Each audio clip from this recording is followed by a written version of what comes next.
انبیاء کرام علیہم السلام میں حضرت ابراہیم علیہ السلام ابو الانبیاء کہلاتے ہیں، یعنی اکثر نبیوں کے وہ باپ ہیں۔ حضرت ابراہیم علیہ السلام، ان کی نسل میں کئی ہزار انبیاء کرام پیدا ہوئے۔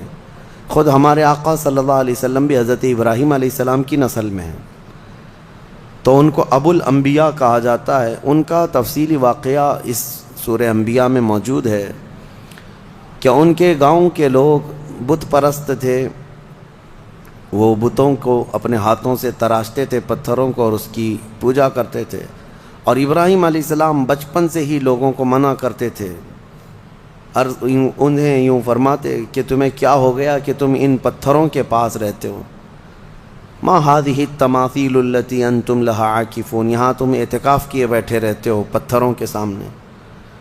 تو لوگ ان کا انکار کرتے اور کہتے کیا تم نیا کچھ لے کر کے ہمارے پاس آ رہے ہو؟ یہ ہمارے باپ داداؤں سے یہ پرمپرا چلی ہے۔ حضرت ابراہیم علیہ السلام کو جھٹلاتے رہتے تھے۔ حضرت ابراہیم علیہ السلام نے ایک دن، یعنی بچپن سے ہی آپ کے ذہن میں بت پرستی نہ آئی اور نہ ہی کبھی ان کی طرف گئے، سختی سے آپ منع کرتے اور انکار کرتے رہے۔ ان کا چاچا حضرت ابراہیم علیہ السلام کا آزر، یہ خود بھی بت پرست تھا۔ اب ہوا یہ کہ ایک دن گاؤں والے گاؤں سے باہر تھے، پورے کسی میلے میں گئے تھے، ابراہیم علیہ السلام نے یہ بت خانے میں جا کر سارے بتوں کو توڑ دیا اپنے ہاتھ سے، اور ایک بڑے بت کے گلے میں کلہاڑی لٹکا دی، اور سب کو توڑ کر کے واپس آ گئے۔ جب ابراہیم علیہ السلام شام کو اپنے گھر تھے، گاؤں کے لوگ واپس آئے۔ واپس آنے کے بعد اپنے خداؤں کا یہ حشر دیکھا تو آگ بگولا ہو گئے۔ من فعل ھذا بآلہتنا، ہمارے خداؤں کے ساتھ کس نے ایسا کام کیا ہے؟ ظاہر سی بات ہے، بتوں کو جب کوئی چھیڑ چھاڑ کرتا ہے تو آگ بگولا ہوتی ہے قوم، ان کی جو عبادتیں کرتے ہیں، یہ اس زمانے سے چلا ہے۔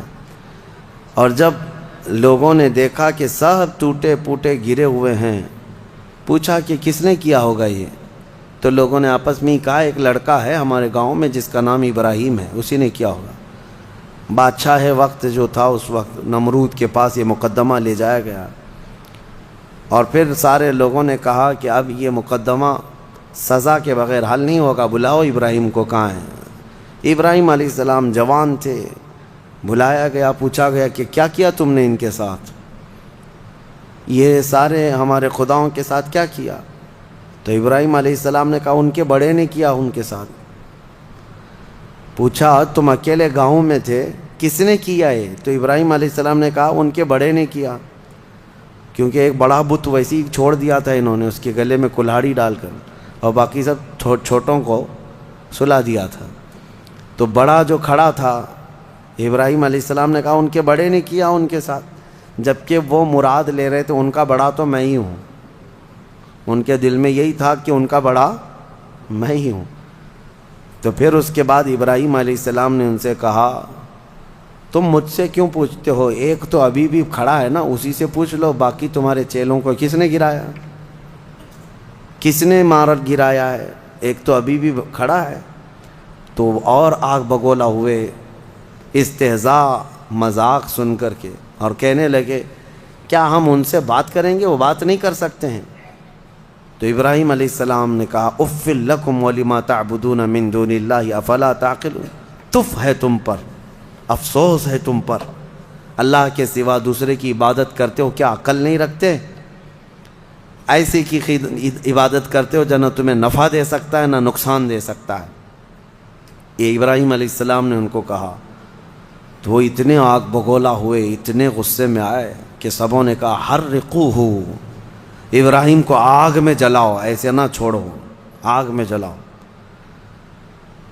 وانصروا آلہتکم ان کنتم فاعلین، پھر اپنے اپنے خداؤں کی مدد کرو۔ سارے لوگ اعلان کرنے لگے دیکھو ہمارے خداؤں کے ساتھ اس نے ایسا کیا۔ حیرت کی بات ہے کہ خداؤں کو توڑ مارا ہے انہوں نے، اور ان کے بندے سزا دے رہے ہیں، اور خدا کچھ نہیں کر رہا ہے ان کا۔ جس کو مارا وہ کچھ نہیں کر رہا ہے، اور جو پوجا کرنے والے ہیں وہی سزا دینا چاہتے ہیں۔ میرے عزیزو، یہاں رک کر کے ایک بات عرض کرنا چاہتا ہوں۔ ابراہیم علیہ السلام کی آل میں، جیسے کہ اس سے قبل کی تفسیر میں بھی میں بتایا، تاریخ یاد کرو، ایک کرنٹ سچویشن میں آپ کو بتاؤں، دگلی پالیسی۔ ابراہیم علیہ السلام کے ایک بیٹے اسحاق علیہ السلام ہیں، ان سے پوری بنی اسرائیل ہے، جو آج یہودی بھی ہیں یا اپنے آپ کو بنی اسرائیل کہتے ہیں، اور دوسرا پورا عرب، میرے آقا صلی اللہ علیہ وسلم اور پورا عرب، یہ بنی اسماعیل ہے۔ یہ کیا ہے؟ دو باتیں یاد رکھیں، کیونکہ ابھی ایک نیا شوشہ چھوڑا جا رہا ہے، ایک نئی بات آئی ہے، وہ میں آپ کے سامنے رکھ رہا ہوں، ایک بنی اسرائیل اور ایک بنی اسماعیل۔ ابھی جو ہے انہوں نے ایک نیا وہ شروع کیا ہے امریکہ میں، سعودیوں کو، اماراتیوں کو، بحرینیوں کو لبھانے کے لیے، کہ ہم لوگ جو ہے نا کزن ہیں، ہم لوگ جو ہیں کزنز ہیں، یعنی ابراہیم علیہ السلام کے بیٹے کی اولاد ایک اسحاق علیہ السلام کے اور یہ اسماعیل علیہ السلام کے، اور دونوں ریلیجین کو، یعنی اسلام کو اور جیوز جتنے ہیں اور عیسائی ہیں، یہ سب آپس میں یہ کہہ رہے ہیں کہ بھائی بھائیوں کا دین ہے، سب کا دین ایک ہی ہے اوپر جا کر کے۔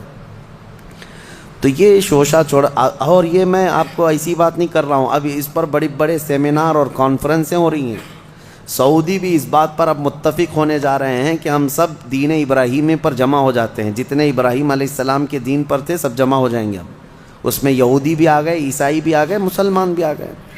لیکن حقیقی بات یہ ہے کہ دین ابراہیمی پر اگر کوئی آج قائم ہے تو وہ صرف امت محمدیہ ہے، مصطفیٰ کریم صلی اللہ علیہ وسلم کی یہ امت مسلمان قائم ہے، کیونکہ ابراہیم علیہ السلام کے متعلق قرآن میں جگہ جگہ اللہ نے فرمایا کہ ان ابراہیم کان امۃ قانتا للہ حنیفا، وہ دین حنیف کہتے ہیں، سیدھے دین پر قائم تھے، سیدھے راستے پر، شرک میں مبتلا نہیں تھے ابراہیم علیہ السلام۔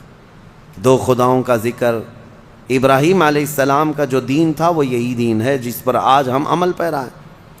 اب یہ جو کزنز کا مطلب آیا ہے، یہ اس بات کے لیے بھی آیا ہے کہ بیت المقدس کے لیے کیوں لڑ رہے ہو؟ یہودیوں کے ہاتھ میں ہے نا، عربوں کو چپ بٹھانے کے لیے، کہ تمہارے ہاتھ میں مکہ ہے، مدینہ ہے، تمہارے کزنز کے ہاتھ میں بیت المقدس ہے۔ تو چچا بھتیجے یعنی چچیرے بھائیوں کے درمیان اگر کوئی چیز رہ جائے تو کیا فرق پڑتا ہے؟ انہوں نے اس طرح سے اس کو ڈائیورٹ کر دیا ہے، چچیرے بھائیوں کی لڑائیاں ہیں۔ خیر، یہ ایک مسئلہ اپنی جگہ پر۔ اب میں آتا ہوں ہمارے یہاں کے اندھ بھکتوں کے لیے، جو یہودیوں کی چاٹتے ہیں اور ان کو اپنا آقا و ماوا تسلیم کرتے ہیں، اسرائیل کے گلے سے گلے لگتے ہیں، ہمارے صاحب بھی جا کر کے گلے لگتے ہیں۔ آپ کو پتہ ہے اسرائیل کے پرائم منسٹر سے بڑی گہری دوستی ہے، لیکن ان کو پتہ نہیں اسرائیل کے سارے لوگ بتوں کو توڑتے ہیں، بتوں کی پوجا نہیں کرتے، وہ یہودی ہے نا۔ تو یہ ان سے پوچھیں کہ تمہارے باپ داداؤں میں سے، یا خاص طور پر ابراہیم علیہ السلام نے تو بتوں کو توڑ مارا تھا، تو یہ وہاں پر نہیں سوال کریں گے، کیونکہ یہودی ہیں، پاور ان کے پاس ہے، تو گلے لگ جاؤ، جہاں جہاں پاور دکھے گا وہاں پر گلے لگ جاؤ، اور جہاں غریب ہیں وہاں گائے کا پیشاب یاد آئے گا، وہی پورے جنگ کا ذریعہ بن جاتا ہے۔ ہاں، بیسک وجہ یہاں پر بن جاتی ہے۔ بہرحال یہ دغلی پالیسی ہے۔ ان لوگوں سے تمہاری دوستی کیسے ہو سکتی ہے؟ میں ان لوگوں سے کہتا ہوں، آئیڈل ورشپرز جتنے بھی ہیں، ان کی دوستی ان سے کیسے ہو جاتی ہے؟ جو یہودی ہیں یا عیسائی ہیں، وہ بالکل بتوں کی پوجا نہیں کرتے، اور وہ بتوں کو توڑتے ہیں، اور ان کی کتابوں میں موجود ہے، یہودیوں کی کتابوں میں بھی، کہ بتوں کو جہاں پاؤ وہ توڑ دیا گیا ہے۔ حضرت ابراہیم علیہ السلام کا یہ واقعہ موجود ہے۔ تو پھر ان کی دوستی کیسے ہے؟ مجھے حیرت ہوتی ہے، کسی نے ابھی پھر سے وہ پاکھنڈی گستاخ رسول کی بک سن کر کے مجھ سے کہا کہ وہ پھر کہہ رہا ہے کہ ان کو فتح کرنا ہے، ساری دنیا میں ان کا دھرم قائم کرنا ہے، صرف اور صرف جو ہے بابری مسجد پر کافی نہیں ہے، وہ کہہ رہا ہے مکیشور بھی حاصل کرنا ہے۔ مکیشور، مکہ مکرمہ اور خانہ کعبہ کو کہہ رہے ہیں کہ وہ ایک بہت بڑے دیوتا کا مندر تھا، وہاں پر پتہ نہیں تھا، اور گنگا جل جو ہے وہ وہاں پر بھی زمزم کے روپ میں بہہ رہی ہے۔ کہاں سے کہاں توڑ مروڑ کر کے کس کی گردن کس کو بٹھاتے ہو۔ عادت سی ہے کبھی ہاتھی کو